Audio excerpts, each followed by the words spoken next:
Kasih karunia dari Allah Bapa, kasih sayang dari Tuhan kita Yesus Kristus, dan persekutuan daripada Roh Kudus, itulah kiranya memberkati kamu sekalian. Amin. Bapak, Ibu, Saudara-saudara yang kekasih dalam nama Tuhan Yesus dan anak-anak kami remaja dan Naposo Bulung, marilah pada saat ini kita mendengarkan firman Tuhan yang menjadi renungan untuk kita dalam satu hari ini, diambil dari kitab 1 Korintus pasal 1, ayatnya yang ke-18, demikianlah bunyi firman Tuhan. Sebab pemberitaan tentang salib memang adalah kebodohan bagi mereka yang akan binasa. Tetapi bagi kita yang diselamatkan, pemberitaan itu adalah kekuatan Allah. Demikianlah bunyi firman Tuhan. Saudara yang kekasih, pernahkah kita melakukan hal-hal yang bodoh menurut ukuran manusia?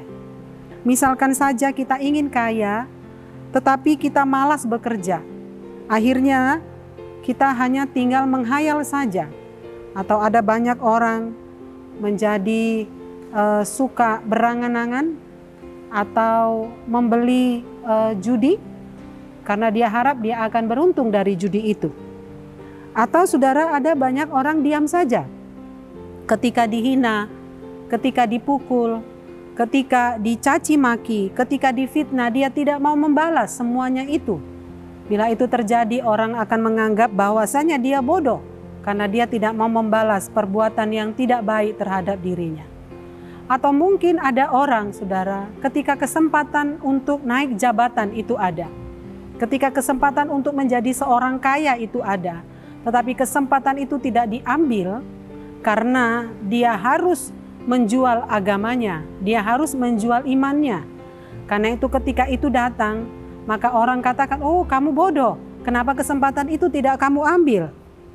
Saudara yang kekasih dalam nama Tuhan, apakah kita tahu hal apa lagikah yang dianggap bodoh, dianggap oleh dunia?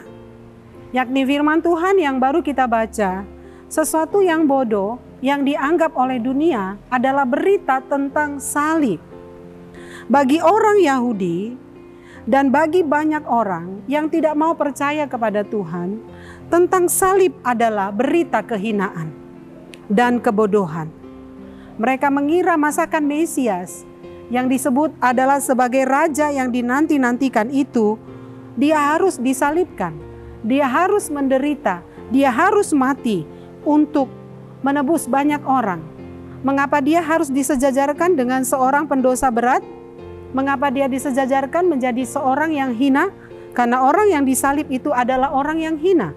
Dia hina karena perbuatan dosanya. Tetapi saudara, ini adalah pikiran dunia. Dunia memikirkan salib itu adalah kebodohan. Tetapi Tuhan menjungkir balikkan pemahaman-pemahaman dunia. Karena itu bagi Tuhan, salib itu bukan kebodohan. Tetapi tahukah Anda bahwa apa yang bodoh bagi dunia adalah hikmat bagi orang-orang yang percaya. Di balik salib itu ada sukacita. Di balik salib itu ada keselamatan.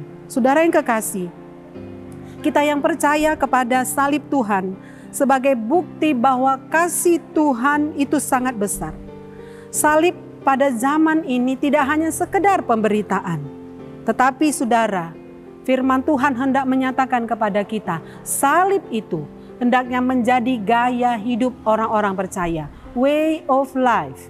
Gaya hidup saya, gaya hidup kita semua. Karena itu Yesus berkata, barang siapa yang hendak mengikut aku, dia harus memikul salibnya, dia harus menyangkal dirinya. Walaupun bagi dunia itu adalah sebuah kebodohan, tapi bagi Tuhan itu adalah sebuah keselamatan. Karena itu saudara, kita yang hidup pada zaman ini, mari kita pikul salib yang diberikan Tuhan kepada kita. Kita berjuang untuk gaya hidup pikul salib ini sampai Kristus datang kedua kali. Walaupun kebodohan bagi dunia, tetapi menjadi keselamatan bagi orang-orang yang percaya kepadanya. Selamat memikul salib. Tuhan dimuliakan atas salib yang kita pikul. Amin. Marilah kita berdoa. Terima kasih Tuhan, firman-Mu begitu indah, mengingatkan kami sebagai pengikut Kristus. Kami harus memikul salib. Kendatipun itu kebodohan bagi banyak orang, tetapi keselamatan bagi kami. Karena salib adalah bukti cinta Tuhan. Demikian ketika kami memikul salib, itu adalah bukti cinta kami kepada Tuhan, Sang Juru Selamat kami.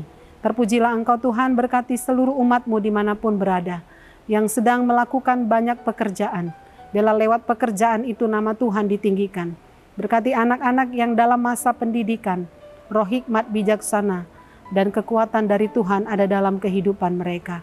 Terpujilah Engkau Tuhan, biarlah yang sakit Tuhan sembuhkan dan pulihkan, yang berduka cita Tuhan hibur, yang di dalam pergumulan demi pergumulan Tuhan kuatkan dan memandang kepada salib itu, karena di dalam salib itu ada penebusan, di dalam salib itu ada kasih dan kekuatan, di dalam salib itu ada perdamaian, sehingga orang-orang yang berkonflik akan didamaikan ketika melihat salib itu.